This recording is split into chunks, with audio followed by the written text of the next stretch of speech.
It's Friday, June 13th, and Friday the 13th. Look at that. And lots going on, so much going on. And I'm wearing a hat again. Well, I'm wearing the Oilers hat. I'd put it away for a while, but it's back. Lots going on in the news, though. Israel attacks Iran. The 2025 wildfire season on track to be the second worst in Canada. Give the money back. Carney's appointments continue to shock. And Draisaitl breaks a record in overtime. All that and much, much more on The Really Big Show. I'm Jim Check with Now Media. With me, Ian Burns, our managing editor, all the way in our nation's capital. Kind of a gloomier day here in the Okanagan. Kind of patchy, a little bit of blue sky there. But how are things in the nation's capital? It's all right. Patches of clouds, about 19 degrees, I think, right now. So not perfect. Not what you'd expect for the middle of June, but I'll take it. Cloudy with a chance of meatballs, is that what you're saying? There's certainly a chance of thunderstorms in Kelowna later on. Environment Canada's said so, at least. There you go. Let's get right into it. The 2025 wildfire season is on track to be Canada's second worst on record. That's a photo that from our own team took that photo of the bomber there dropping retardant. I think that was from the 97 connector fire way back, I think in 2014, 2015, something like that. But this is shaping up to be the Canada's second worst on record. And there was a technical briefing on Thursday in Ottawa with an update on the state of multiple fires and forecasts for the coming months. And they expect a hot, dry summer and definitely leading into the forecast of increased fire danger conditions for much of Western and Northern Canada. Wildfires have scorched 3.7 million hectares across the country so far, 6 times the area of PEI. There you go. We're gonna have an interview. I think it's at 11. I can't remember exactly. 11. The guy from Fireswarm, because they just approved UAVs to fight wildfires. So I'm going to interview him. I think it's at 11. What time is that at? Do you know? Can you see that? Well, you find that out for me. 11:30. There you go. You want to tune back in? We're going to talk to that. International leaders set to meet at the G7 in Alberta this week, and officials say there's little risk of wildfire smoke affecting the summit. But the topic of wildfires will definitely be on the agenda, especially from the Canadians, because climate change is part of that as well. But wildfires, Canada's northern wildfires, actually projected to slow global warming, but at a high cost. So the climate-driven wildfires currently raising Canada's northern forests and darkening the skies across the continent have an unexpected effect. And it's kind of like what Bill Gates wanted to do, according to the new study. Fire may reduce global warming and sea ice melt in the Arctic. So they had to find a reason for that sea ice coming back. The rising impact of blazes in Canada and Siberia's boreal regions over the next 35 years will slow global warming by 12% globally and 38% in the Arctic. There you go. Maybe we should track the movements of Greta Thunberg. I know she's been trying to get into Gaza, but has she been in Siberia or northern Canada lately? So here's the big point. Previous climate models haven't accounted for the increasing scale of wildfire events in the boreal forests over the last decade in Canada and Siberia. Oops. They haven't accounted for many things, have they? But yeah, that is certainly one. There you go. Canada paying the price for it, though. Again, Canada paying the price for it in many different ways. When do we get our money back? I hope the Conservatives don't let this go, but here is Stephanie Kuzy. Let's play a clip from Stephanie here. Listening right now, you did something wrong. You stole from the Canadian people. You should never be allowed to have another contract again, and you should return the money to the people of Canada. But this Liberal government let you do it because they don't see your money, the Canadian people's money, like their money. Canadians put their trust in this government and they betrayed this trust. But here is an opportunity for the Liberals and the government to rebuild that trust through you, Mr. Speaker. You have to get our money back. You have to make right for the hard-working people who send their taxes to Ottawa. The bad thing has happened. You let that bad thing happen, but this is your chance to make it right. Do the right thing. Support this motion. Never let GC Strategies have another contract or their affiliates, and get Canadians' money back. Thank you very much, Mr. Speaker. She's a bit shrill, isn't she? Well, I would advise her to chill out a bit if she wants to be taken seriously. well, I would like her to get the money back. Well, I mean, to that end, you know, if you're going to achieve that, probably you need a better manner, better parliamentary manner. Well, I mean, she's maybe she's imitating the shrieking from the left, so she's shrieking from the right. Lots of shrieking going on. Yeah, there's plenty of shrieking going on. But that's get what the Mark money Carney back. brings. Mark Carney brings a nice, smug, relaxed finger wag, doesn't he? Yeah, Like yesterday, when he was sort of answering, cadence. when he was answering that question there with that smug grin there, saying, "No, the guy's not getting a contract." No, get the money back. And they're not getting a contract for 7 years. Come on. When he was talking about Canada's new government. Which caused the laughter. Yeah, we talked about that yesterday. But here's a piece from the Toronto Star. Canada sets record number of refugee claims. The UN report says that Canada was the 4th in the world for a number of claims and also 2nd largest resettlement country globally. And yeah, and we've seen that in our housing crisis and our health crisis. And you might also argue culture crisis with things like, as we previously discussed, these marches for Gaza and all the rest of it. You know, something many thousands of miles away that has precisely nothing to do with Canada and yet seems to energize a lot of people that live here. That's a consequence of refugee claims in many cases. Mark Carney's appointments continue to shock many people. This one, in case you missed it, Holly, don't put this out. Sabia was instrumental in employing terrorist funding financing laws to enforce a national freeze on bank accounts held by protesters camped out on Parliament Hill.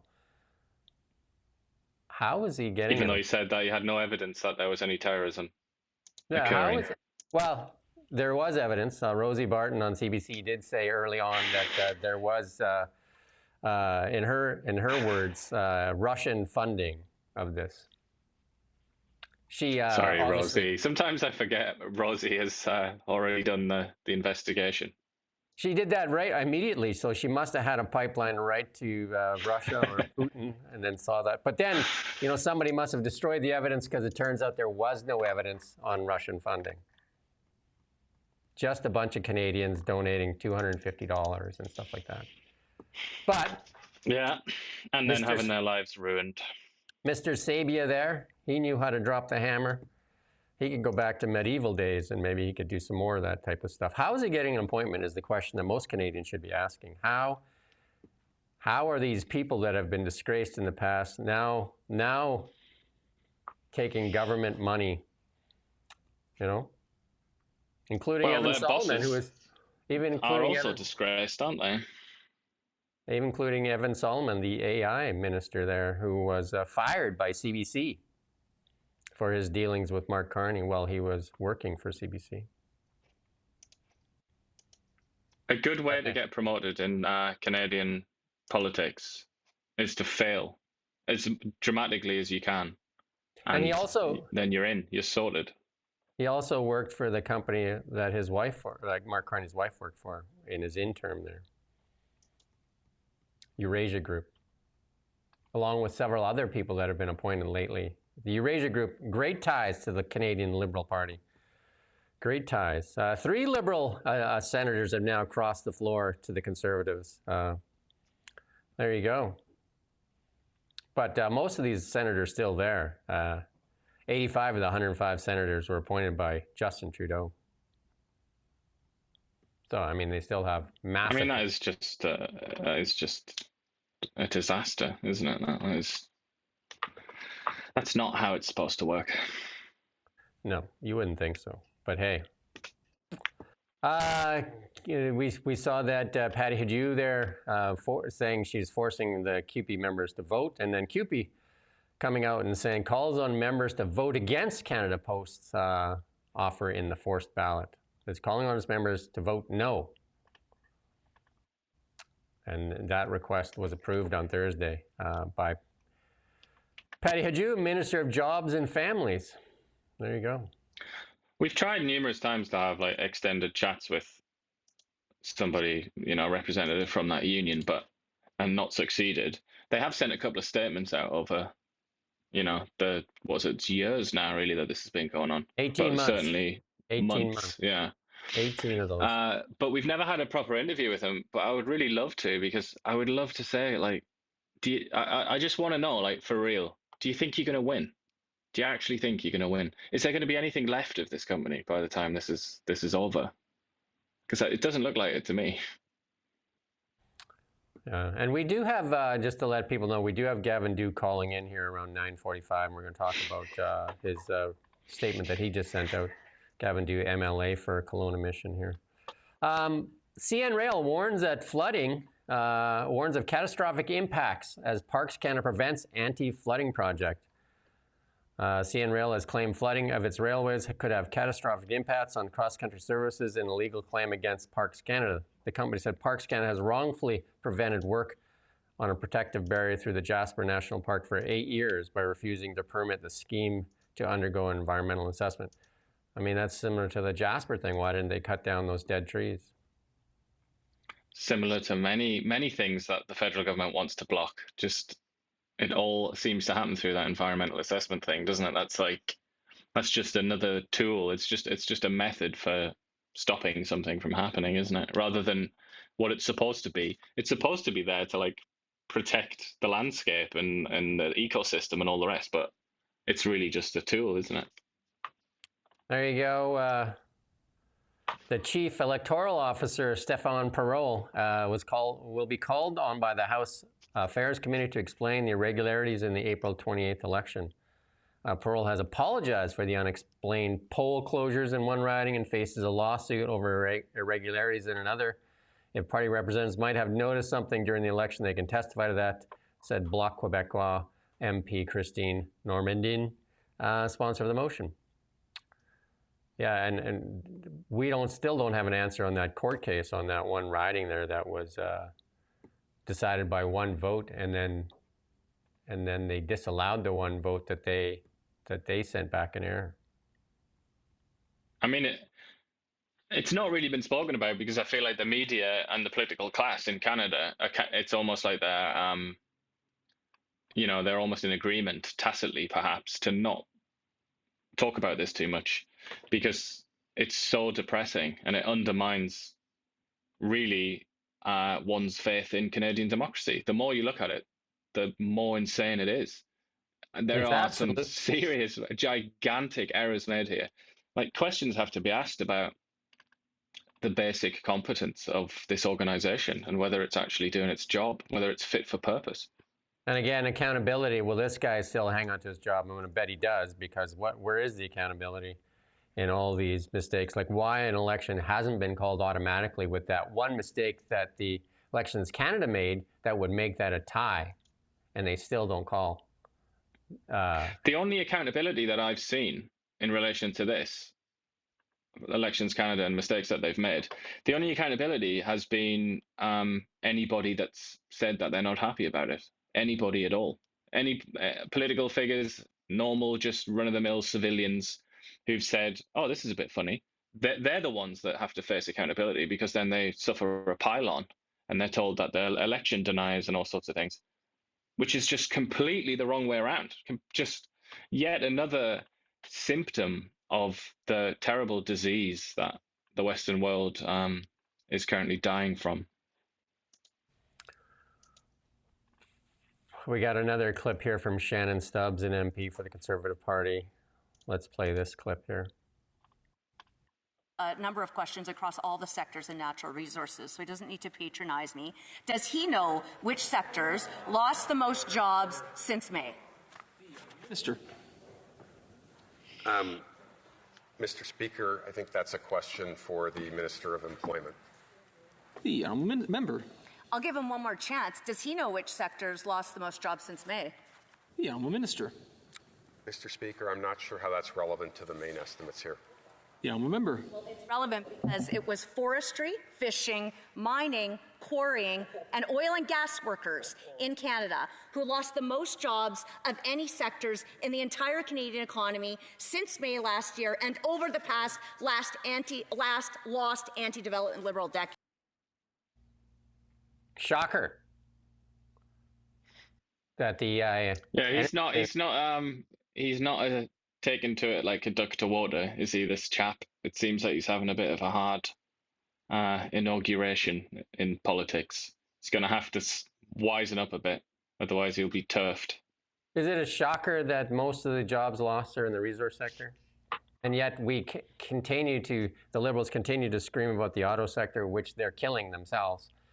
And, in the dairy sector, those are the ones that they're most worried about, it seems like. Not the canola, not the oil and gas, not the mining, but, they screech about the automobile sector, which they want to protect, but at the same time, they're actually killing it with the EV mandate. And you're right as well to say dairy. I mean, and both of those industries predominantly based in Quebec and Ontario. So as usual, it's that little bromance, isn't it, between Upper Canada and Lower Canada, goes back a couple of centuries, and the rest of the country can just, scrabble around in the soil and look for something to eat as far as they're concerned. And this is a writer for the Herald, Rick Bell, now saying a new poll shows 6 out of 10 Danielle Smith voters would likely vote to leave Canada. I mean, again, like the job losses, the still Bill C-69, Bill C-48, and the emissions cap, and then the non-committal comments from Mark Carney and the energy minister, and then if you add in, the comments from Stephen Guilbeault and the rest of them, you wonder why. This should be setting off the alarms in Ottawa for the Liberal Party anyway. They should be looking at this and they should react with just abject fear, I think. Because if Danielle Smith, if she goes over to the separatist side, then it's really on, isn't it? Like, I would almost be, if she came out and made a big speech and she said independence now for Alberta, I would be inclined to bet on it happening within sort of 5 years. Alberta would actually leave in that scenario. So, if I was the Liberal Party, I would make no mistake whatsoever about the risk here and the power that she has as an individual. She's a popular figure in Alberta, and if she changed sides here and started to argue energetically in favor of independence, I mean, how could Ottawa respond? I mean, it would be very, very difficult. So you would think, wouldn't you, that they would try and appease her? But that poll, that should really frighten them. Don't know if it will though. I don't know if the arrogance would ever let them hear enough. So we have a clip here from Mark Carney, and put out by the Liberal Party here just an hour ago. They put this post out. We're going to play this clip from Mark Carney. The largest vote share for the Liberal Party in a half a century. Our largest women's caucus ever.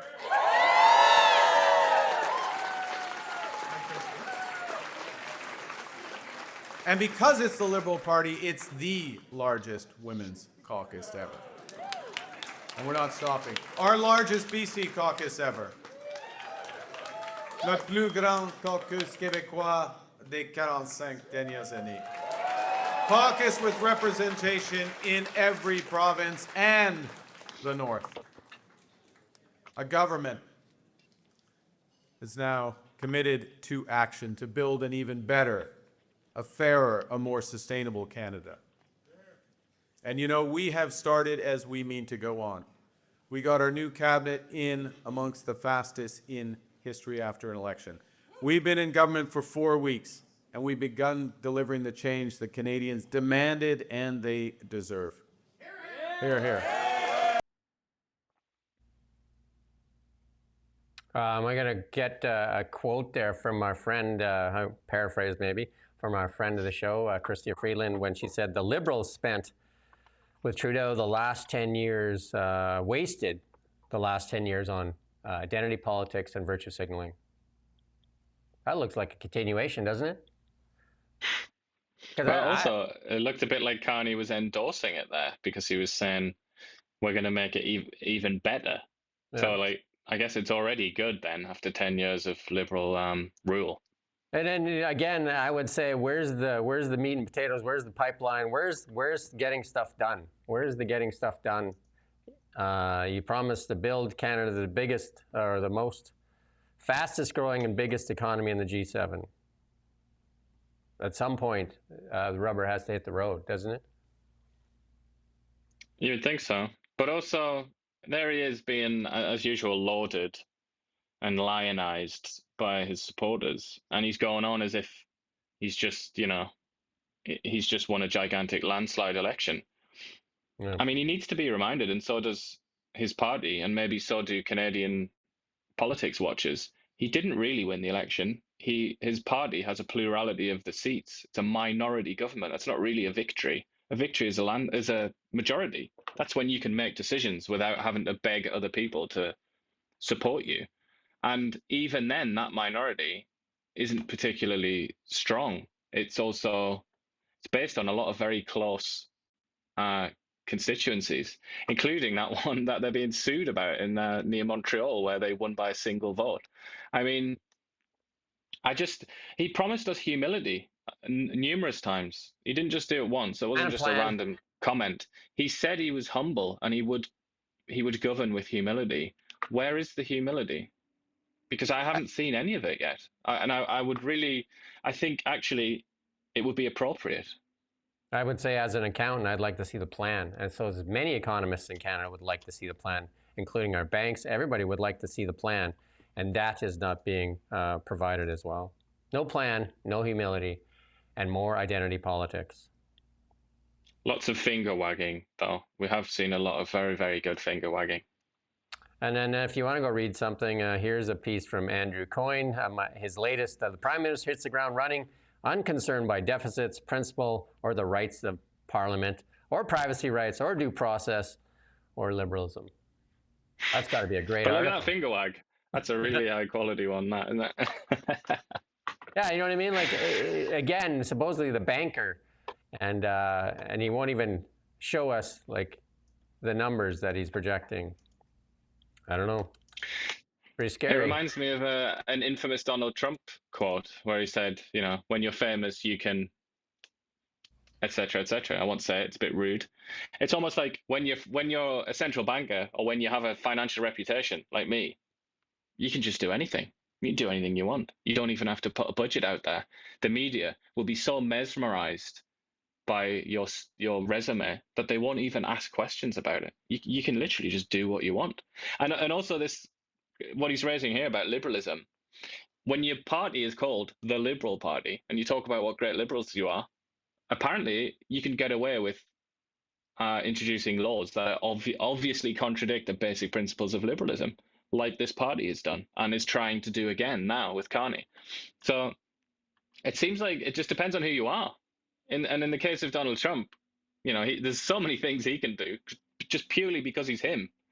And it's true for Carney as well. He can just get, you can insult journalists.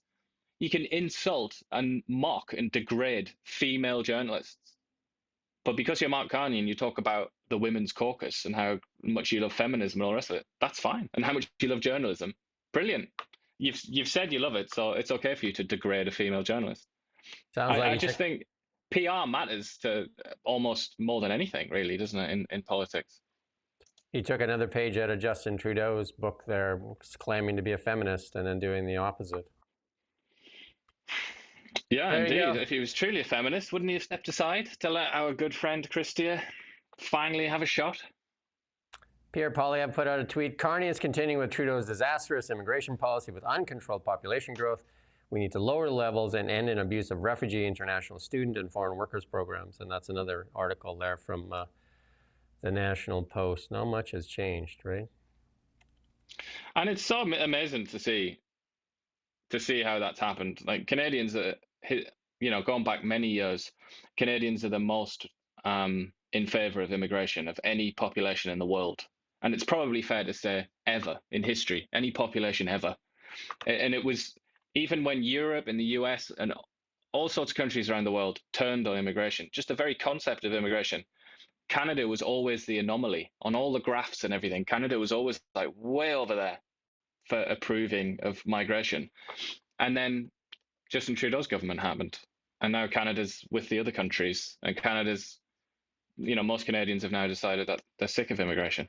I mean, that is quite an achievement to have destroyed something that was like really unique about Canada. Even among Western countries, it was one of the things that identified Canada. And now it's gone. It's been erased. Danielle Smith put out this tweet that said she was losing years of her life there as the Oilers went into overtime. And here we go. We're going to show you the clip here. Here's Draisaitl. He scores! Leon Draisaitl's won it in Game 4 for the Oilers, and the series is tied at 2. There you go. That goal was Draisaitl's 4th overtime playoff goal, and that sets a new NHL record for most overtime goals in a single season by a player. Look at that. He's even joining Wayne Gretzky, another Oiler great, in the record books. Stars are aligning for the Oilers. And I'm wearing the hat today, and we were lucky enough here in Kelowna to get Leon Draisaitl when he was sent down from the Edmonton Oilers in his first season with them, and he played over the 10 games with the Oilers, so that meant he couldn't go to the AHL because he was too young, and so they sent him to the Oilers, to the Kelowna Rockets to play, and we went to the Mem Cup with him and lost in overtime there. He didn't have that overtime winner at that point.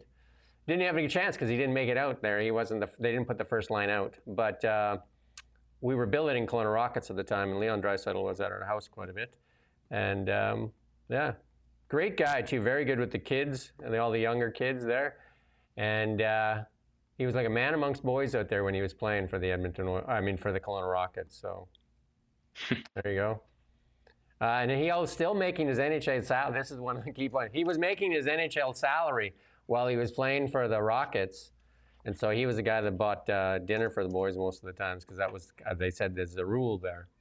If you're the one making the big salary, because the Rockets said they get a stipend, a couple $100 a month when they play. There you go. Leon Draisaitl lighting it up, and yeah. And then here's something when we're talking about our Bill C-18. Those 3 outlets that were just closed recently. So 4 of those people from 4 recently laid off Metro Vancouver journalists have announced a fundraising campaign to establish Western Canada's first newspaper co-op. There's a couple things that are weird in this whole thing. And then, so that's Tri-City News Reporters. And you can go on Kelowna Now and you can read this story.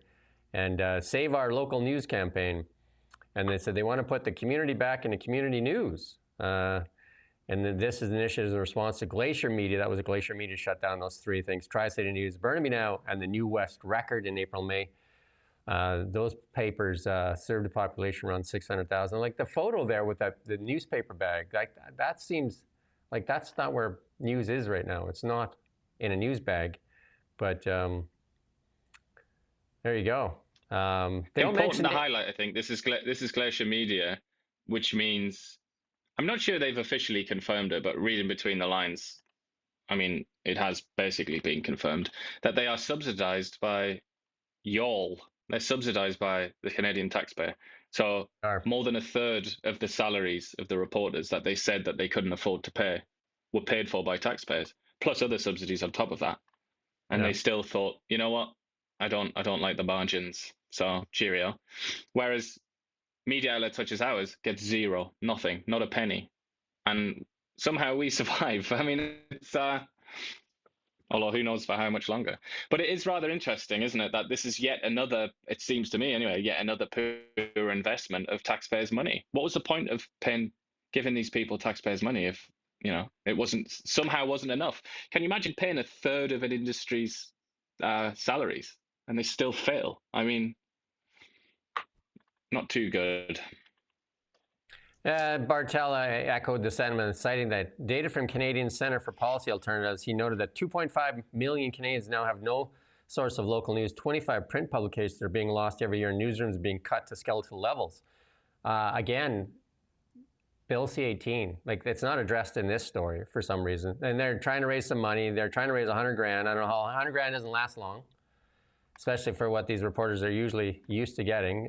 Uniform, the union, offered to kick in 5 grand. And yeah, and the thing is, they say they want to do the news, but it's not cheap to run a newspaper. I got some news for you. The newspaper model is not going to work. Like, distributing newspapers, the people that read newspapers and get their hands all black, they're dying. Yeah. You're not replacing it with young people. Yeah. It's not. I mean, there are some sort of successes out there, like the Financial Times, and the New York Times seem to be doing quite well for a period. But they're online. They've completely moved online, like in terms of that's where their growth is anyway. Yeah. But it's interesting here if you scroll further down this article, because Glacier Media is American, isn't it? Yeah. And they say, so they managed to get in a bit of elbows up there, don't they? We're not going to have to worry about American owners pulling out funding. Yeah. I mean, okay, it is a bit funny that's foreign owned. I'll grant you that. But Bell isn't foreign owned, is it? And they've been firing journalists left, right, and center. 4,800 Bell let go, but they did cite Bill C-18. They don't cite it here because I think they just want the money. They're looking for that money as well, right? They'd be standing at the trough there. And it's funny how Bill C-18 and the government's funding model, they fund American-owned companies, and yet we don't get funding. We just want our Facebook It's kind of, yeah, exactly. And that's not even... We haven't even been knocking on the door with our begging bowl, really, have we? We just said, give us back Facebook. Yeah, that's all we want. But again, we're told it's like, oh, that's an American company, which we, the government and the Liberal Party, give millions of dollars to, obviously, because we don't care that it's an American company, but we will talk about how bad it is that it's an American company. And then simultaneously, we'll take taxes off you, which you're loath to part with, which you can't afford to part with, but we'll still take that money off you, and then we'll give it to American companies like Glacier Media, who then go on to, not keep up their end of the bargain. That sounds like good governance. We're going to try to get through this party. I think Gavin Dew is going to be calling in at 9:45. We're going to talk about some world stuff, though. And the big news there is Iran promises strong response after the Israeli attack. And Israel launched a series of attacks against Iran, reporting killing the Islamic Republic's Revolutionary Guard chief, as well as several nuclear scientists. Iran has promised a strong attack, and they've sent a bunch of drones. We're going to play the small clip here first. We'll play the small clip here.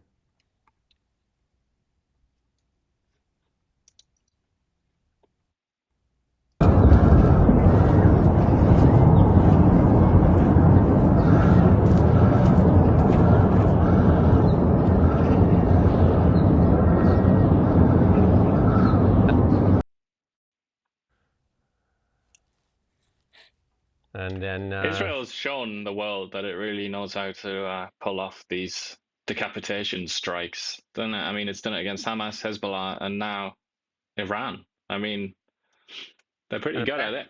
But let's see what Iran does in response. That's the scary thing. Apparently, they had an inside guy there. We got this tweet there by Dr. Eli David that they had somebody working intelligence for them, giving them the coordinates and everything that they were looking for. There's quite the response differences there, and I didn't put them up there, but Anita Anand's response and then Pierre Poilievre's response, you can go find those online there. Quite a different, and nothing from Mark Carney yet on the response. But we're going to play the clip of, this is Pierre Poilievre, quite a while back on Israel and Iran. Endorse Israel proactively defending itself by hitting Iran's nuclear sites, which is something that President Joe Biden does not endorse. Do you not feel like this could lead to a likelihood of an all-out conventional war between Iran and Israel? And do you not agree with Joe Biden and his assessment? I think the idea of allowing a genocidal, theocratic, unstable dictatorship that is desperate to avoid being overthrown by its own people to develop nuclear weapons is about the most dangerous and irresponsible thing that the world could ever allow. And if Israel were to stop that genocidal, theocratic, unstable government from acquiring nuclear weapons. It would be a gift by the Jewish state to humanity.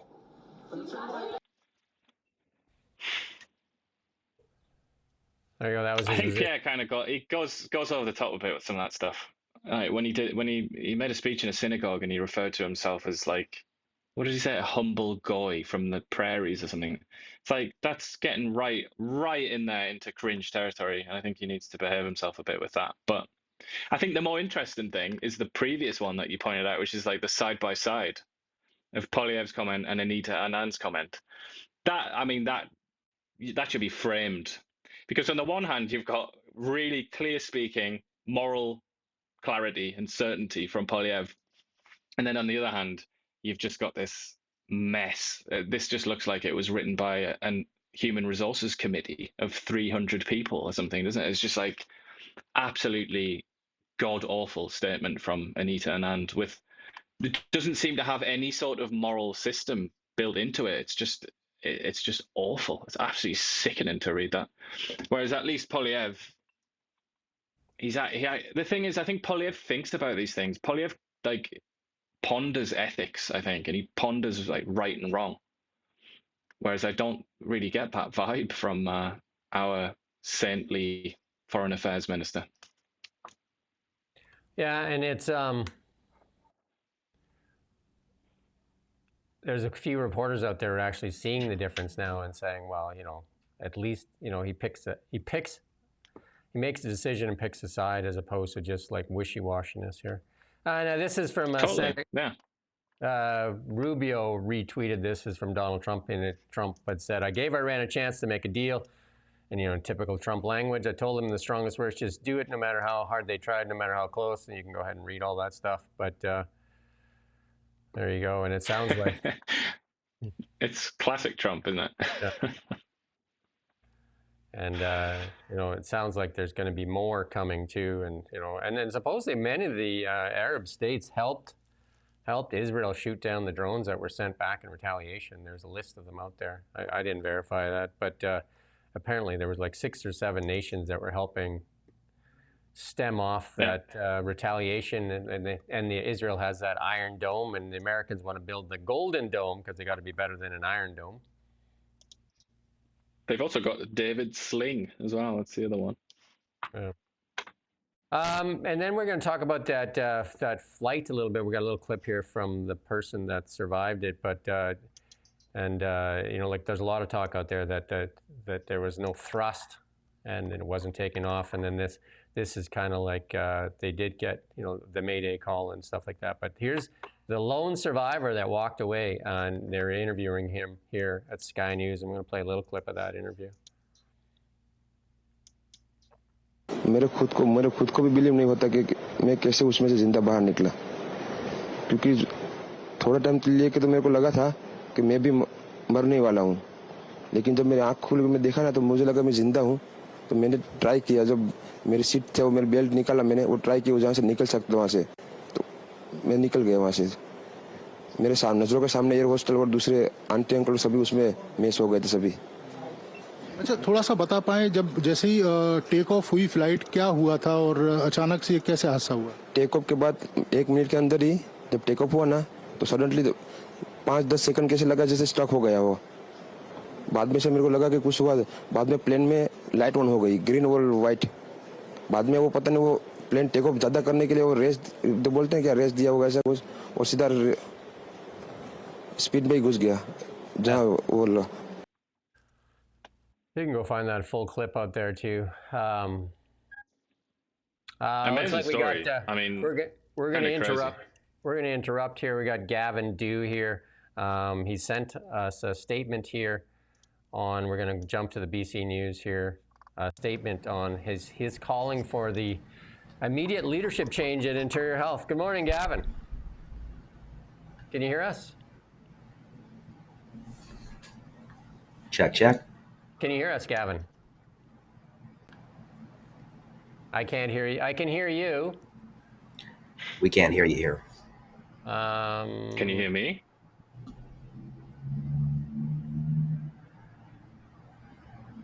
What's going on? Do we know? Do you have your speakers on your computer? Sorry, Jim, I'm not able to hear you at all. I'm going to text you at the same time here.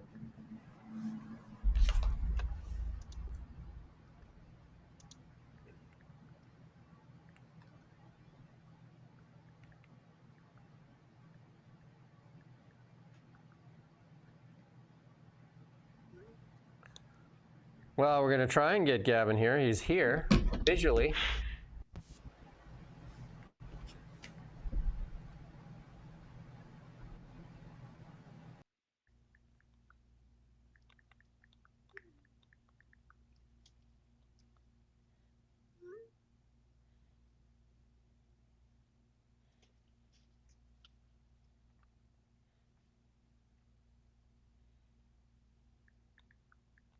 Where we're trying to get him back here.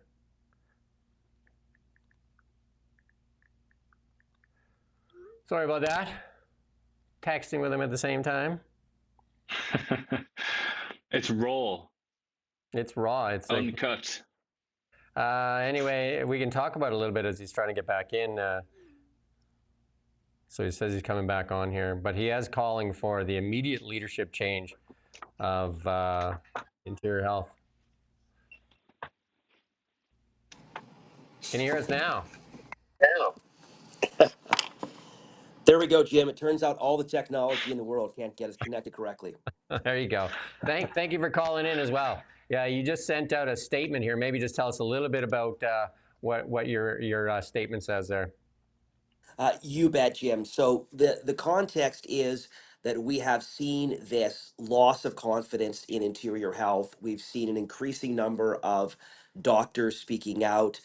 We've seen the public expressing their frustration, and we have not seen decisive action to start turning this organization around. For the last several days, the Minister of Health has been unwilling to even state that she has confidence in the current leadership of Interior Health, and that silence speaks very loudly. So this morning, I wrote to the Minister of Health, Josie Osborne, and put out a public statement calling for Interior Health CEO Susan Brown to resign and to make way for new leadership who can rebuild confidence among the team at Interior Health, reopen communications with doctors and other frontline professionals who clearly have felt unheard, and rebuild public confidence in the system. Yeah, because I mean, me and Ian have talked about this story quite a bit, and we've done, Kelowna Now has done quite a few pieces on this as well, and we have a bunch of pediatricians here that are still in the Okanagan, or in the Okanagan here, and yet won't work at the hospital there. Isn't one of the things to do is figure out a way to get them back into the hospital working, to open up our pediatric ward? Yeah, that's bang on, Jim. There's 20 pediatricians, to my knowledge, who are in Kelowna but won't work in the system. What really worries me is that it's clear there is a retention problem. It's clear there has been a major burnout problem. And whenever we talk about this, the Minister of Health and the leadership of Interior Health keep talking about recruiting American doctors or otherwise bringing people in. But effectively, that sounds to me like bringing in fresh meat for the meat grinder. We need to fix the system, make sure we're not continually burning people out and losing them. And when we have people right here in town who have worked in the hospital and would do so again under better working conditions with better leadership, that tells me there's a real problem here, and there's a real failure to understand that you cannot turn a system around without the people in it. Have you had a chance to speak to any of the pediatricians that are not working in the hospital right now? Yes, I have, Jim. I've met with pediatricians, I've met with OBGYNs, I've met with emerge doctors. I've heard from lots of people who have worked in the system or who do work in the system. And what I have heard over and over and over again is, again, a frustration at a broken culture, a breakdown in communication, and seemingly an unwillingness to understand that leading the organization means leading the people. I don't see that tone changing, and I don't believe that you can execute a turnaround on your way out the door. So I do think we need to make a change right now to address the crisis that is burning right here and right now. Have they shared with you any path forward? If they've seen certain things, if they could see certain things change, would they consider coming back to KGH and helping reopen the pediatric ward?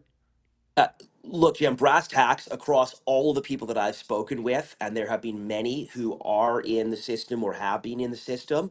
It is clear to me that the biggest change that needs to happen is a change in leadership, a change in tone, a change in human relationships from the top of the system to the people working in it. There are many incremental and substantial operational changes that obviously need to be made. One of the primary sources of frustration for a lot of these folks is that they have put forward good ideas only to feel totally unheard for years. So, to me, that signals that a successful turnaround will only happen if you reset that relationship, and that cannot happen with a lame duck leader who's seemingly trying to preserve reputation on the way out the door versus having the hard conversations necessary to reset the system. Yeah, she is retiring in 6 months. That's been put out already. But is the Premier Eby and the Health Minister Josie Osborne taking this serious enough? Are they putting pressure on Interior Health to make some changes here? I think it speaks volumes that the Minister of Health has for several days been being asked by media whether she has confidence in the current leadership of Interior Health, and she has been conspicuously silent. That's not leadership. If you have confidence in your people, then say it and tell the people in the system that you believe the current CEO, the current board are on the right track and that that's who they're working with for the next 6 months until there's a change. If you don't have confidence, then pull the trigger and let's get this thing done. We can't afford to spend 6 months flapping in the wind, waiting in uncertainty, and frankly, not getting that reset done so that they can rebuild those relationships, rebuild that trust, and get the system back on track with the participation of the many people who work in the system, who want to keep working in the system, who want to come back to working in the system, who want to see it be successful, and who want to make sure that people and families in the Interior Health catchment area can rely on their publicly funded healthcare system. Do you think a change in leadership is enough, like the CEO of Interior Health, or do you think it's many of the bureaucrats that are in there that are just underneath that report to the CEO? Do you think there needs to be change there as well? Jim, it would shock you how little access and visibility I actually have into the system as the MLA who represents the area. Yesterday was the first meeting I've ever had with Interior Health after asking for a briefing since August. So I can't necessarily speak to all of the details of what is happening there, but I do think that that bunker mentality is a testament to a culture that needs to be fixed. And that starts at the top. It starts at the top both substantively in that that tone is set from the top on down, but it's also symbolic change matters. I do think that when people who are working in the system are frustrated by the system, when the public who have lost confidence in the system see that there is change at the top, that hopefully permeates through the organization, allows for a reset, allows for a reopening of conversations that have been stalled for years, and begins to get the organization back on track. But there's certainly a heck of a lot more that's going to need to be done in order to get this operation fully functional. Anything from you, Ian? I would ask, do you have anyone in mind as a successor? Because this system produces obviously a certain kind of person. Is it not possible that she could go, maybe at great expense? She's paid a lot of money. It might cost a lot of money to fire her. And then she's replaced by somebody, her protege or somebody very similar to her. Yeah, thanks, Ian. I obviously can't speak to the CEO's contract. I mean, frankly, if I were giving her advice, my advice would be that this might be a great opportunity to move forward retirement by a few months and to signal that she's come to the understanding that without a change in leadership, the organization cannot begin to turn around. I think that would be a very dignified and appropriate way to make an exit. And I think that people would certainly be very respectful of taking that step. As to who should be the new CEO, I think you raise a really important point, Ian. We need to make sure we aren't just replicating the same thinking that has gotten us to where we are today. This is a really important role. We need to make sure we find a really great, solid, new CEO who, most importantly, above all else, is going to have the interpersonal leadership skills to be able to rebuild confidence with the many people working in the system who appear to have lost confidence in the current leadership. So, again, above all else, my sense is this needs to be a people leader. Yeah, I would just say as well, maybe for balance, I would say we did speak to her recently, and she actually raised a lot of the issues that you've raised. She speaks quite well and at length about these problems. She's obviously been around a long time. She was a nurse, I believe, so she understands the system inside out. I mean, that would perhaps suggest, wouldn't it, that maybe it's more of a system problem than an individual problem if you were looking at that from the Yeah, outside. Ian, I'm not trying to hang every issue in interior health on the CEO. That's not what I believe, and my intention is not to impugn the character or the experience or the efforts of Susan Brown on her way out the door. This simply comes down to the reality that from every conversation that I have had with people working in the system or previously working in the system, it's clear there needs to be a leadership level reset to reopen those conversations and rebuild that trust. That doesn't mean that everything is that all blame lands at the foot of one individual. Far from it. What it does mean, though, is I don't believe we can wait 6 or 9 months to begin those reset conversations. In any organization, anyone who's ever done organizational turnaround would tell you you can't turn around an organization on your way out the door. You simply cannot. There is a tremendous opportunity with new leadership to have reset conversations that rebuild relationships, that reopen communication, that reestablish trust, and allow doctors and nurses and others who are frustrated, in some cases, who have told me that they've been advancing the same issues and the same potential solutions for 7 years. It allows them to feel as if they will now be heard. That's really just about good organizational management and the reality that clearly there is a broken culture and a broken trust and a lack of confidence within this organization that needs to be afforded an opportunity for a reset. We are going to reach out to Susan Brown and see if she'll come on as well. So we do thank you, Gavin, for your time. We do have one more question for you on a different topic, if we can just borrow just a quick comment from you on this, because we're doing the story. We see that Tara Armstrong here locally and has joined a new party. They started a new party called 1BC. Any comments on that? Jim, what I would say is that I'm focused on the issues that I'm hearing about from people in my riding, in Kelowna, and in the Okanagan more broadly. 80% of the email traffic coming through my inbox is dedicated to the issue of our failing healthcare system, and I have been pretty darn focused on that. And 0% of the email coming into my inbox has been focused on what I believe ultimately is a distraction from our efforts to hold this government to account and to build a government in waiting that can replace the NDP and help this province to get back on track. Fair enough. I just had to ask. That's what our news director wanted. So I do thank you for your time, Gavin. So again, always accommodating, and we do appreciate your voice in the community. Thank you, Gavin, and we hope you have a great rest of the day and the weekend coming up as well. Thanks, Jim, and sorry about the technical difficulties earlier. Hey, no problem. Thank you again. So we're going to get back to where we were. Unless, Ian, you want to finish up that a little bit? Any thoughts on that?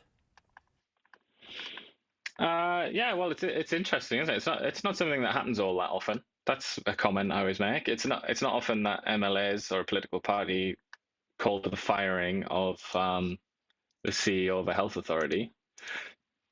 So it is kind of quite a serious issue, isn't it? They've obviously put their heads together and had a good think about that, about whether they should come out and say that, especially since she's going to retire in 6 months anyway. Mm-hmm. But yeah, I mean, I get the impression that he doesn't think, or the BC Conservatives don't think that's going to save everything. It's not going to rescue the situation. But the point that I think is perhaps the most compelling and that people might agree with the most is the idea that when you're on the way out, you've got one foot out the door. Yeah. I mean, everybody knows, everybody that, like, as Gavin said, in fairness, everybody that's worked in any kind of company, organization or whatever, you know that there's a change, isn't there? There's a change in relationships. There's a change in the dynamics when you know that somebody's going to leave. It's almost like they lose some of their authority. And I know that Susan Brown almost certainly would reject that, but that is kind of human nature, isn't it? So I guess I can see from that angle why they might want to get sort of new blood in there. Yeah. But then it would almost raise the question: it's like, is everybody like, is the retirement not safe anymore? Because you're just going to be sort of pushed out and called a lame duck. I think that the fairness in that is we had 7 pediatricians resign in 1 year. So there is something that is causing them to resign, and whether that rot is from, like from the top down or how many levels it goes, that's what I'm saying. Like, how far does this go? I mean, and most of that's going to come from those pediatricians, and I'm sure we can try and ask, but it'd be tough to get one of those pediatricians on to speak out. I mean, it was great that they are all speaking out together and issuing statements, but it's very tough to get one individually. But we will try and get Susan Brown on to see if we can get that other side of it as well. But we're going to jump back. And I'd say as well, if you're interested as well, and for balance, we did interview Josh Duncan interviewed Susan last week, and you can read that interview on Kelowna Now. That's correct. We're going to jump back to our international news. There, we were just getting into this.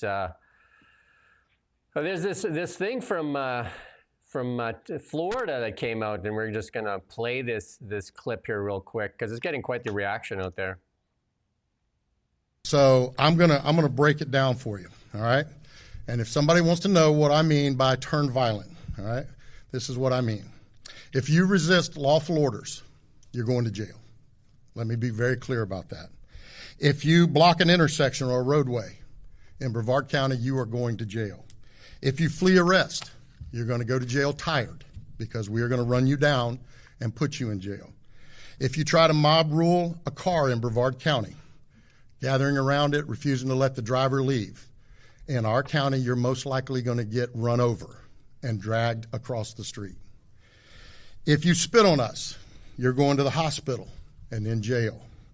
If you hit one of us, you're going to the hospital and jail, and most likely get bitten by one of our big, beautiful dogs that we have here.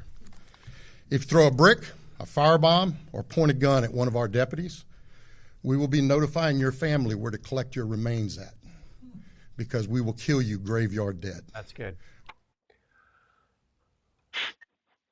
There you go. That could only be an American, couldn't it? Obviously, the accent tells you it's American, but if you read those words, if it's a transcript, straight away, like, yeah, could only be American. Yeah, and I've heard it in Texas too, and they say, like, if somebody breaks into your house, we expect you to shoot them dead. Whereas here in Canada, they say you should leave your keys and the front door there, so when they come in to break in your house, they can steal your keys and they can not come into your house because they only want to steal your car. So there was an arrest, wasn't there? I think it was it last week or this week? An arrest of somebody, I think somewhere like Ontario or something like that, based on them reacting in a disproportionate manner to somebody trying to steal their car. I believe that was in Vaughan. They were trying to steal his Lamborghini. And that's by no means unique. I mean, it's trite almost, isn't it? It happens all the time. That is, that's an area where Canada's really strongly diverged from English law, English common law, whereas the Americans have stuck to those old rules that go back to England. And to be honest, this isn't just unique to England. Like, most civilizations throughout history have had some kind of legal system in place to allow you to defend yourself, or your property. And then this is more reaction, because there's all these protests going on across the United States, and there's lots planned for Florida as well. And that was the kind of the pre-stuff. If you're going to riot in Florida, this is what you can expect. And this is a senator that stormed Kristi Noem's press conference, the Department of Homeland Security, and then they I'm not going to play the clip. You probably saw it on the internet already.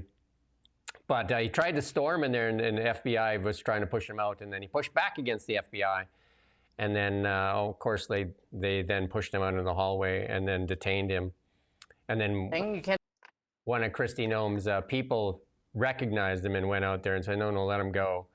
And then he got a private meeting with Kristi Noem. Those are the facts. But then, like Kamala Harris and all them put out a bunch of tweets and said, like this is, like they put out some stuff that he was, this is the end of democracy and all that kind of stuff. And then there was a couple of clips here from CNN where they tried to turn it into something it wasn't. But we were going to play 2 of those clips, but in the interest of time, we'll play this last clip here from CNN as well. The Democratic Senator Alex Padilla forcibly removed, and we'll play that one here. There's no doubt about it. I mean, she was holding a press conference and doing a press statement. He's not a member of the press. It wasn't like a hearing where it was an open forum for senators to ask a question. He clearly showed up to a public event to create a moment and do what you're saying, sort of show his constituents, not just Democrats, but that he's fighting from his perspective. There you go. I mean, that thing has been blown way out of proportion for sure.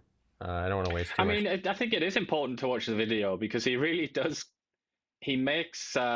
He uses his body to push forward, and it's kind of. We can play it's it. quite aggressive, isn't it? Sure. Let's play the clip. That's the kind of thing. Yeah, you should play it. But I just say that's the kind of thing. If you do that in the presence of American law enforcement from any agency, they're going to kick your head in, aren't they? That's what they do. Play this one here. Yeah. Hands behind your back. Hands behind your back. If you let my hands go and stand behind my back. That's the beginning of it, though. One hand, lay flat. Like that's flat. Yeah, maybe I don't have the full clip there. Okay. That's the bit that makes it look really bad. Yeah, that's the bit because it doesn't show you him trying to push his way through. Yeah, because so he goes in there and he's screaming, and then obviously he's looking like he's trying to get to the podium to Kristi Noem, and of course he gets pushed back from the FBI agents there that are providing security, and then he pushes back. Is this the clip here? And he pushes back. There you go. So he pushes back against the FBI. And then obviously, if you start pushing on law enforcement, they're going to push a little harder, right? So and that would be called resisting arrest or resisting, like they're asking him to leave and he's refusing to leave and he's trying to get to the podium. And that would be what those people would be expected to do. It doesn't matter who's standing up there, Democrat, Republican, or whoever, what representative is standing at the podium. Their job at that moment is to provide security for the event. Totally, and that's all they're focused on. They don't care. They're not like political activists or anything like that. Yeah. They sit in a room and they train 24/7 basically how to protect the asset and all that sort of stuff. But of course, and they're just looking around like a robot, basically looking around for threats. And then the Democrats have come out and they've said, if they can do this to a U.S. senator, imagine what they can do to you. And I'm just thinking, like, how ridiculous is that? Like, what are they actually pushing for? Are they pushing for a situation where U.S. senators can just go and heckle anybody, anywhere, and not be stopped by Secret Service or the FBI? And then that doesn't anybody make can any sense, obviously, does it? And then, they're saying, like, didn't he identify himself? Well, what does identification say? Now you want a second class of rules for different people? So senator can do that, but you can't do it? And how do you know who's who? Is every exactly, law there are enforcement 100 person senators. supposed to know everybody? Right? Like, this is ridiculous. There are 100 senators, and there are many hundreds of congresspersons, congresspeople, whatever they call them nowadays. Like, you could easily, if they establish that as a rule, where it's like, oh, don't detain or block anybody that's an elected representative, you could just have a situation where you could just dress up, look smart, have some sort of like lanyard thing, and go in there with a gun and say, I'm Senator Bob Jones from Tennessee. And then they would back off. Then you go and have an open shot on whoever it is you want to kill. I mean, obviously that's dumb. But as usual with a lot of the attack lines in American politics, and particularly of late from the Democratic Party, it's just pure stupidity. It's just completely dumb. You should question your news sources if they're selling you a different brand of Kool-Aid as well. There you go. Yeah. This guy was my political hero, but former Prime Minister Jean Chrétien says dignitaries attending next week's G7 summit in Alberta should avoid engaging in the crazy from the U.S. President Trump. There you go. And then he goes on to praise Mark Carney in this chat that he's having, and he says that Trump said something about taking over Canada or whatever, and Carney wisely, shrewdly, just didn't say anything. That's what Chrétien said. But I'm not sure that's how it looked to some people. Some people looked at that and thought, "Hold on a minute, I thought this was I thought you were really upset about this kind of thing. Why aren't you saying anything?" And supposedly there's a deal out there. I didn't put it in here, but supposedly there's a deal. There's a piece in The Economist, and whether that's true or not. The Economist put out a piece saying that Canada is working on a deal with the Americans, and it gives the U.S. right of first refusal on all minerals in Canada, which would be a really weird deal. But we'll see if that turns out to be true or not. That is that's literally the kind of deal that used to happen during the days of the British Empire. They used to have deals like that with their protectorates, the states that just served them. Yeah. So it sounds like Trump's softening on some of the immigration because the farmers are complaining and saying they're not going to have the farmers. So he has said that they're going to try to carve out a piece for immigrant farmers and that. So we were going to play that clip, but we won't do that as well. And the G7 summit in Canada to address climate, economy, and security. Canada is hosting that G7 in Kananaskis, Alberta, with discussions expected to focus on climate change, economic stability, and global security. I don't imagine the Americans are going to be too much interested in listening to anything on climate change. Yeah, at least not the Americans that matter right now, not the ones in power. And then we're going to move on to our BC news, and we already did the piece with Gavin Dew putting out that statement there, and then he did zoom in with us, which is great. And we're going to try to do that more often on our show. Hopefully, if anybody liked that, if you give us some feedback on that, that would be great. Again, we appreciate any and all feedback, even the nasty stuff. Sometimes, some of it's quite comedic. That's the best, in my opinion. That gives me the most joy. Some of it's more comedic. Not that we want you to be nasty on purpose, but if you're just nasty, then just be yourself. Be yourself. Be you. Everybody loves you. And then this story is not going to go away. I say this is going to be one of the biggest scandals for the BC NDP this year, and this is this ferry deal, right? Because they're pretending they have no power over it, when they actually, have fired the head of the BC Ferries in the past. And basically, they are the board of the BC Ferries as well. So pretending that you have no say over BC Ferries is basically ridiculous, right? It's an insult. I feel like every day that we do this, we're insulted in new ways, aren't we, by our rulers? But that's an insult to say that, oh, it's just an independent company, guys. I can't do anything. Shut up. Don't even try. Because trying to do that in the attempt, you insult the Canadian public. Don't do it. It's just curious as to why they're not doing something about it. It's very, very curious. And here's Dan Elbis, the local MP here. Dan Elbis, we're going to play this clip from Dan Elbis on the ferries. Because I believe Carney should be talking about this as well. And Melanie Jolie, especially with the Canadian steel and the Canadian aluminum and the Canadian jobs. Let's play this. South Kelowna. Mr. Speaker, despite having world-class shipbuilders like Seaspan in Vancouver, BC Ferries has chosen a Chinese state-owned enterprise to build 4 new ships, even though the Prime Minister has declared China the biggest security threat to Canada. Meanwhile, the Liberals are providing BC Ferries with $36 million with no conditions to protect Canadian workers. Will the minister grow a spine of Canadian-manufactured steel and make Canadian jobs a requirement for this funding, or will she side with Premier Eby in selling out our ship and steel-building industries? The Honourable Minister of Transport and Internal Trade. Mr. Speaker, our government will always side with Canadian workers, particularly our steel and aluminum sectors that are being battered right now. I was disappointed and concerned when I learned of this procurement, particularly at this moment when Canadian workers need our support. BC Ferries is entirely under provincial jurisdiction. The support BC Ferries receives from Transport Canada is entirely for operations and there is no capital expenditure. Yeah, there you go. Showing her might. Showing her political might again, right? Nothing. She's disappointed. But again, she's playing dumb.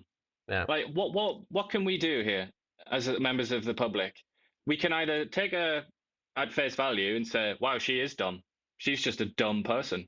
Or we can think a little bit harder and say, why is she playing dumb? Like, what are her motivations here? Why is she pretending that the federal government couldn't bully the BC government into doing just about anything that they want? Why is she acting like that? She's in charge of a government, like we said yesterday, that's decided now that it's in control of housing. And it's done that through the carrot and stick that Ottawa wields. Yeah. It could also do something here. I mean, I'm on the verge of sounding like a Conservative MP here, losing my rag, because it's just an insult. I just feel insulted. I think everybody in this country listening to that should feel insulted that she said that, and she thinks that's how stupid you are, that you're gonna listen to that and say, oh well, provincial jurisdiction, what a shame. And then here's the big part, where she says, oh, we give them $36 million a year, but we give that to them for operations as opposed to capital expenditures. So pull the operational money. Pull the operational money. I'm an accountant. I know you can pull that. You know what I mean? You can pull that, whether or not it's operating. Like she's trying to make like little kind of things. So like if you're a reporter worth half your soul, if we could get an interview with Chrystia Freeland, I mean, it would be such a thing. And here we go. Let's put our friend up here, Brenda Bailey. I'm supposed to get an interview with her. They promised one. She wants to move up her D rating here. Like she's got a D- grade. No, I don't know. Maybe we won't have it here. She got that D- grade from the Taxpayers Federation. It'll be interesting to see what she does here. If you want to fix your D- rating, maybe do something. Do something. Pull that contract back. It's ridiculous. This is about absolutely ridiculous. Tax relief, spending, debt. Like this is all economic. Whereas the question here, it's more of a kind of like national security thing. It's like, do you actually care about Canada? Do you believe the words that come out of your mouth when you talk about how much you love Canada and how, we're in a struggle against China in so many ways? Like, that's what this is more fundamental than, what's the debt to GDP ratio this year? I think this is like right to the core of what a government is for. It's to protect its citizens. And this is an absolute punch in the face to Scott Moe. Here, the canola contracts, the tariffs on canola, and at the same time, BC awards a multi-billion-dollar contract to the Chinese. But also to all of these people in Quebec and sort of Ontario, I think, to a lesser extent, who are going to lose their jobs or really scared about losing their jobs in steel production and all the rest of it. All these, all these industries. They've been told again and again and again, like, we're going to buy Canadian, don't worry. I mean, even Eby said that, didn't he? He said procurement, we're going to try and diverge away from, I think he might have said American, but I think he said in general, like, BC or Canadian first. And then here we go. It's just like, if I was them, I would just feel such a sense of betrayal. And then you turn on the TV or whatever, and you hear Chrystia Freeland say, oh, whoopsie, nothing I can do about it, it's BC. And then you turn on BC TV, and you have Mike Farnworth saying, oh, it's a private company, there's nothing we can do about it, it's an independent company. It's just like, come on. They're acting like kids trying to explain why they didn't do their homework, aren't they? You, if you have ChatGPT, use your ChatGPT and just ask for the structure of BC Ferries, and then you will not believe what he had to say. Downtown businesses, Vancouver, Victoria, and you could add a lot of other cities into there, decry desperate public safety situation here. And this is like, I've heard this personally over and over and over again. Like a lot of people talking about not renewing their leases and different things, because it's really hard to run retail within the businesses. And we dealt with that too in our previous location as well, right? So, there you go. Just, this this situation with the BC government again, with the drug crisis here in British Columbia. You can go read that story. It's also, in fairness, it is also a federal thing, isn't it, in relation to a lot of laws there, criminal code stuff. I mean, but who'd have thought it? Like, if you don't enforce the laws, you don't put people in prison when they commit crimes. And if you catch somebody and you accuse them of committing a crime, you arrest them for a crime, and then let them go in 10 minutes. Who'd have thought it, eh? Your society's not going to be very peaceful. And in another local MLA, Kelowna MLA, part of the BC, they formed a new party in BC. So there you go, Kelowna MLA, part of the new BC political party. That's a party of two right now. I guess it competes with the Green Party though, right? I mean, how many people does the Green Party have? The Kelowna MLA, just over 3 months after announcing her departure for the Conservative Party of BC, Tara Armstrong has found a new home in politics. She's joined the One BC website, lists Vancouver Coachella MLA Dallas Brody as the party's other member. And then a petition was created a few days after Tara resigned, but it only got 864 signatures, so not much of a petition. There you go. And then we were going to play the clip here from Dallas Brody, but there's not much to the clip here. But there has been a reaction from the NDP party, though, right? They put out a statement this morning, and she said, one BC party founded on division and anti-Indigenous racism. And then so they say Dallas Brody and Tara Armstrong have launched a new party founded on harmful politics they've engaged in since leaving the BC Conservative Party and fixated on dividing people. Brody was forced out of the BC Conservative caucus on a racist stance on residential schools. And Armstrong chose to stand with her on the issue, made this founding ideology for their new partnership. I think Dallas Brody here, there's another bit there where it says that the attacks on LGBT people, and then as evidence they say that she is against Pride Month.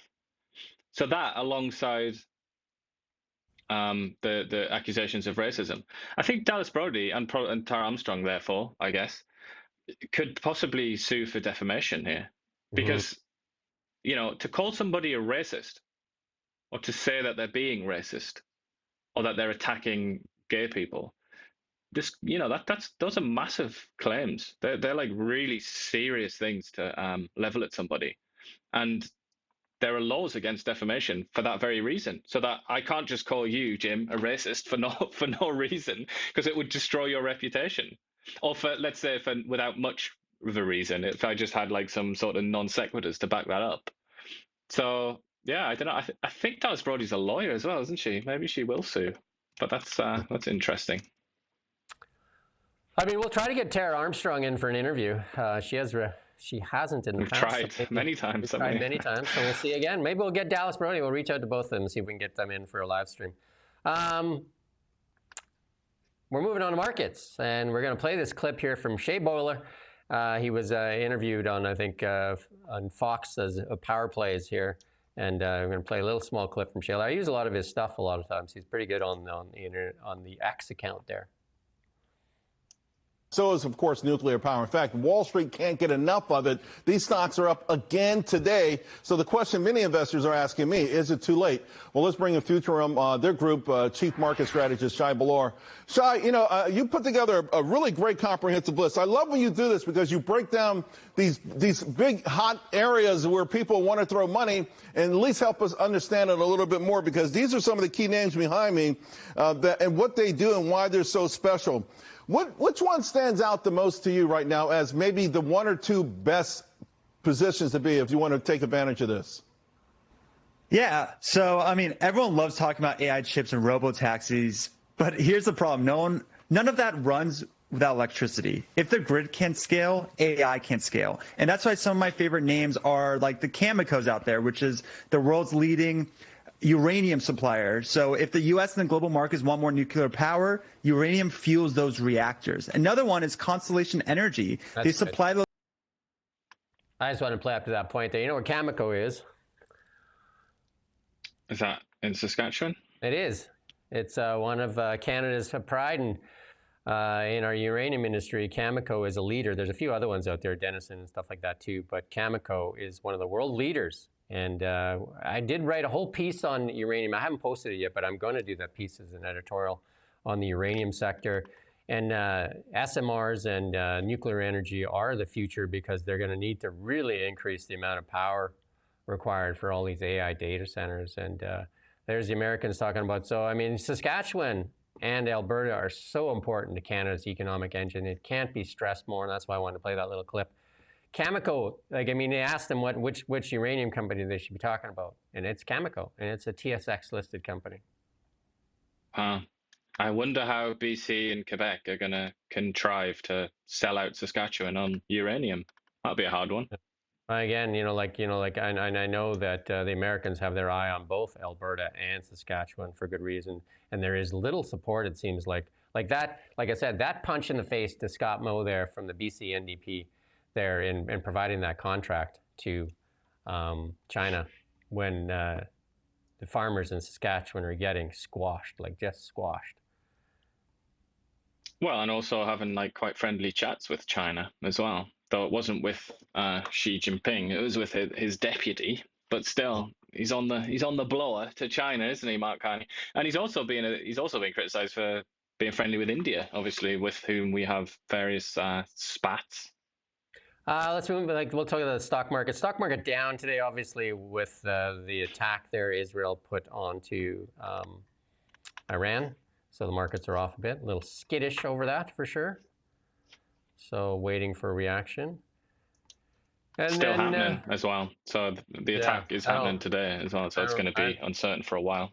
I don't imagine that's going to end very quickly. There's going to be some reaction as well. And they are expecting it. But it seems like a lot of the Arab nations are lining up behind Israel, which is...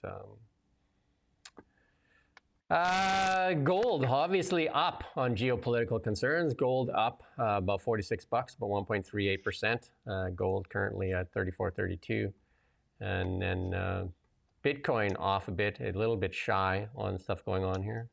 It kind of more follows the markets than it does follow gold. It's off. It just said it was 105,411 right now, so it's off a little bit. And again, some people will see those as buying opportunities. Canadian dollar, again, the most of the currencies are up on the American dollar. Again, a little bit of unrest out there causing some flight. So, but the Canadian dollar, the sole loser in that mess there. Everybody else green on the board. Ruble. What's that? There's the ruble. The ruble as well. Yeah, the ruble in Canada, the Canadian dollar and the ruble, the only ones red on the screen at the moment. Not great company. And then here's the other one that's interesting. West Texas Intermediate, big jump, almost 6%, up to 71.98. And then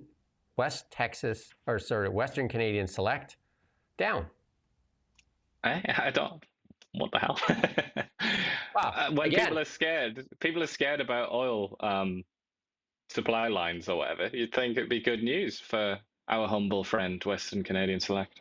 We only have the one customer, so and then you're gonna have to help me out here because I lost my mouse here for some reason. My computer froze, so you're gonna have to put up the next one, and we'll just talk about it as it goes up here because I don't have it there. No, next one we just talked about. Next one is about stable coins from Amazon and Walmart. Is it? No, this one is that I think more people are choosing variable rates now because they believe rates are going to go down, and I can't use my glasses to see far away, but I need them close sighted. So yeah, so like more people are considering that rates are going to go down, so there's more people looking at variable rates now. Let's go on to the next one. Well, we missed that stablecoin one. There was one from Amazon and Walmart. That was above it. That was the previous one. Yeah. So that's kind of. It's a very interesting idea because it's to cut card fees. So I guess that's to kill the Visa and MasterCard racket. Let's talk about that because that makes because businesses have to pay about 3.5% on credit cards like all the time. Like us, so like as a business, we you got to give away 3.5% or 3 to 3.5%. on every Visa transaction, every MasterCard transaction. They've owned that market.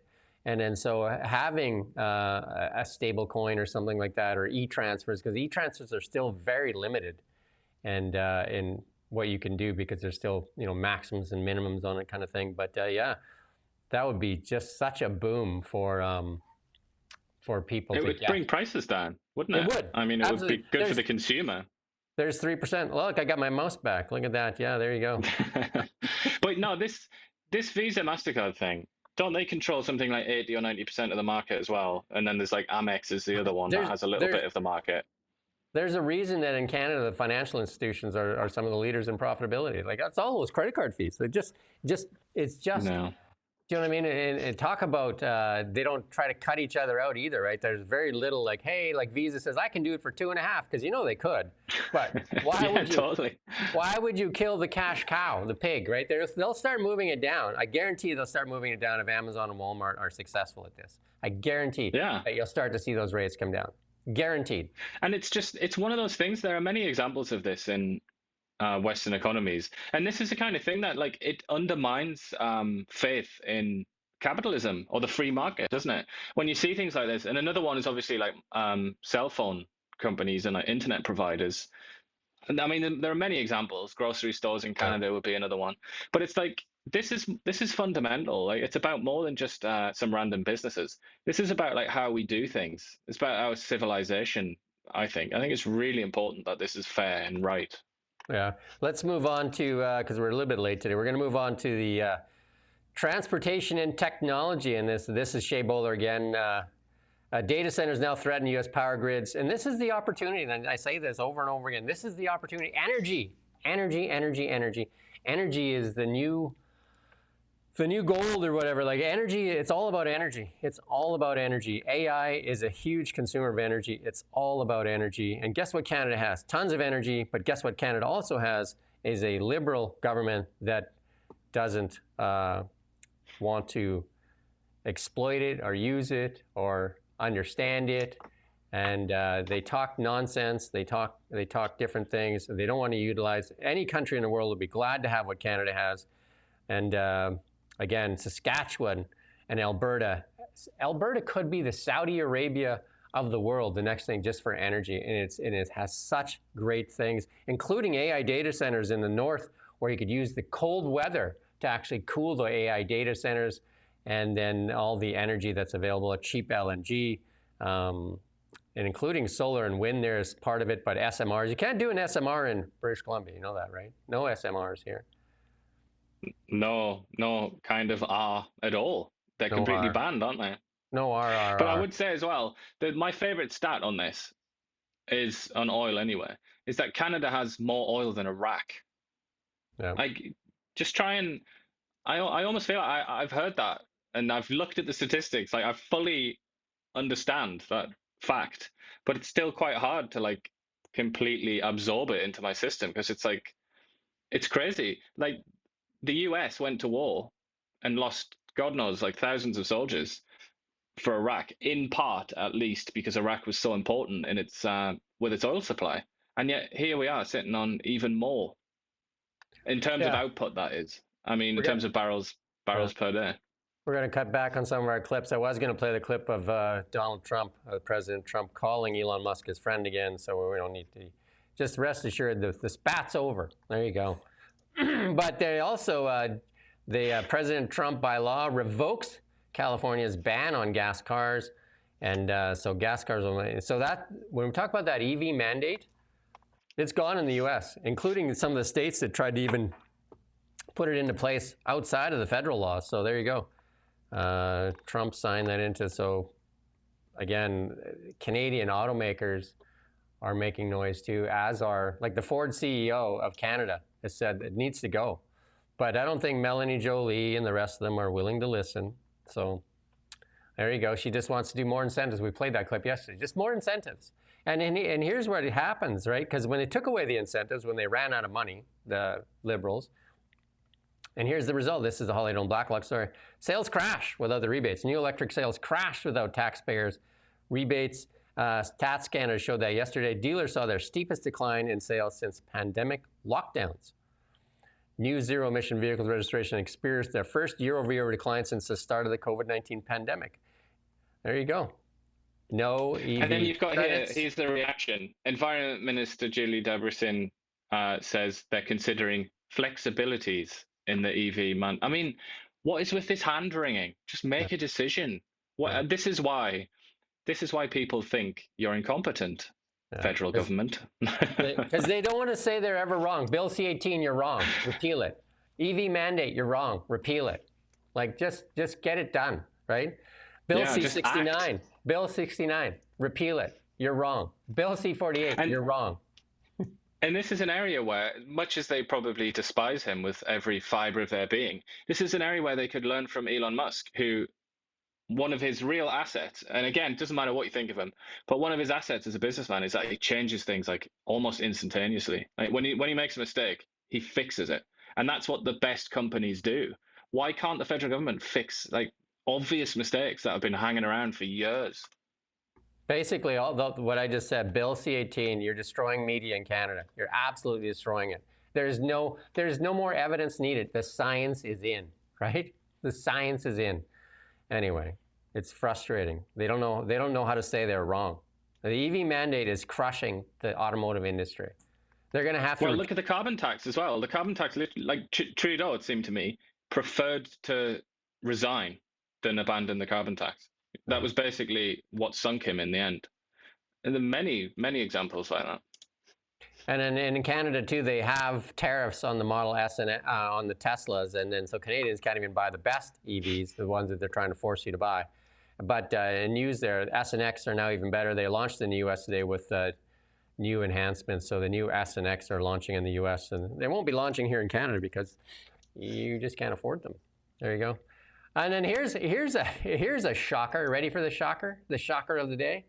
I don't know. We got to remember. We got to pick the fool of the day. Lindy Iaccarino there says Mark Cuban.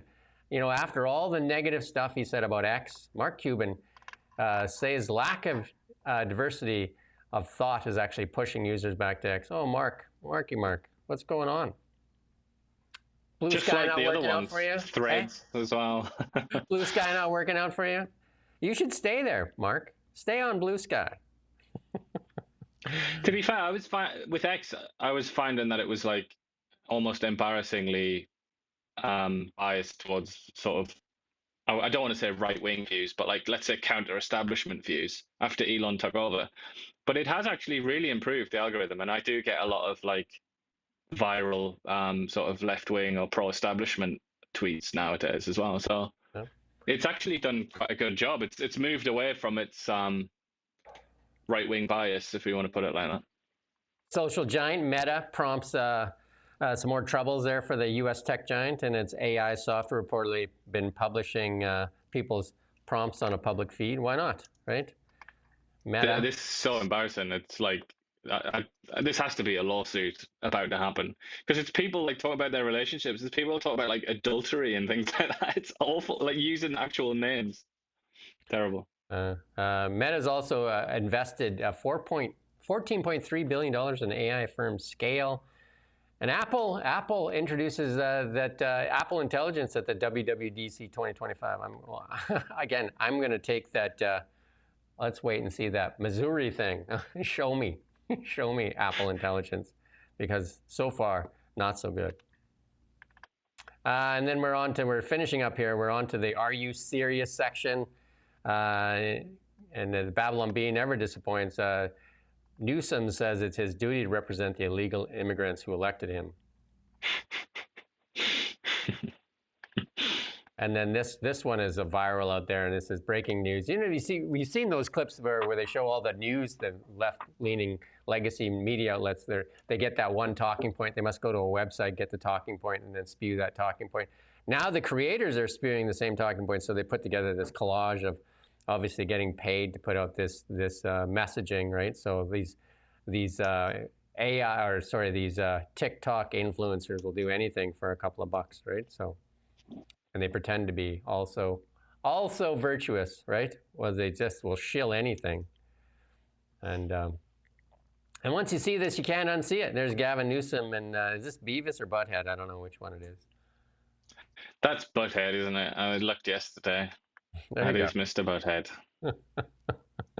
There's definitely a likeness, and I think it's the head shape primarily, isn't it? And the hairline.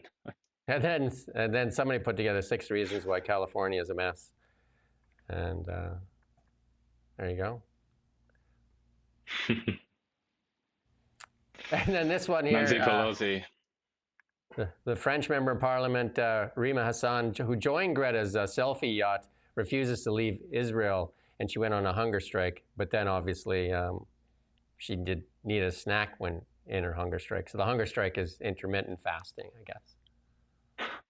Did you have that image Got a there? few sandwiches there, hasn't she? She's got quite a nice variety. No, the one before that there. Oh, no, maybe you don't have it. No, obviously we don't. There you go. And anyone noticing a trend with Carney, he's been rewarding the most vile people. There you go. So, I don't know. Who's our clown for today? Oh, wait, well, we didn't have Melanie, did we, for once? We got one more here. We got breaking Canada updates travel advice for United States, warning U.S. government officials now have the power to scrutinize your phone without your permission. Instead, you should stay home, where the Canadian government officials have the power to scrutinize your phone without permission. Why not, eh? Don't give it to them. We want it. Who's the fool of the day for you? What'd you pick? Fool of the day, let's... I reckon, myself, I'm going to say that it was Chrystia Freeland for that exercise of playing dumb earlier on. I'm going to go with you there. I had that one. I was going to say that as well. That, Chrystia, that does not look good on you. And I know you're a friend of the show, but we'd love to do an interview with you. And we promise not to call you a fool on the show. So just while we're talking. Oh, we'll be lovely. We'll be extremely polite, as I'm sure. I mean, she must be aware. We're very polite gentlemen. But as soon as she's gone, then we'll start telling jokes, obviously. Well, I did interview Sean Fraser, and that was a great interview. And Brendan Bailey in the past as well. Yeah. Anyway, that's our... Sean Fraser, he was a good lad, wasn't he? Good old Shawnee. I thought he was great. That's our show. It's Friday the 13th, so careful about black cats and all that other stuff if you're superstitious. And go Oilers, go, all that good stuff. And we're back next week. And Ian says, hopefully we're back next week. Well, we're back next week. We're definitely in here for a while. But you would help, if anybody wants to help, write a letter to your MPs, MLAs, and saying, repeal Bill C-18, free the media, and also free the taxpayer from relying on the government for funding. Media should not be relying on government for funding, because I can tell you right now, those people that are forming that new newspaper there in the Lower Mainland are going to be sticking their paw out there asking for more money, right? Mm-hmm. It shouldn't be up to more money. It should be, the media should be able to survive on its own, and we'll get better accountability if the media is free and independent and not relying on the Liberal government to fund them and fund the reporters that are too scared to ask questions. We need a free and independent media. And we need a diversity of voices as well. Like, at least in the US, they have a diversity of voices. We don't have much on a national stage. We have you and me. I mean, if you think about it, there's not very many outlets that do what we do. No, I mean, most of them take a very sort of clear position, don't they? And sadly, the majority, that position is basically liberal. Yeah.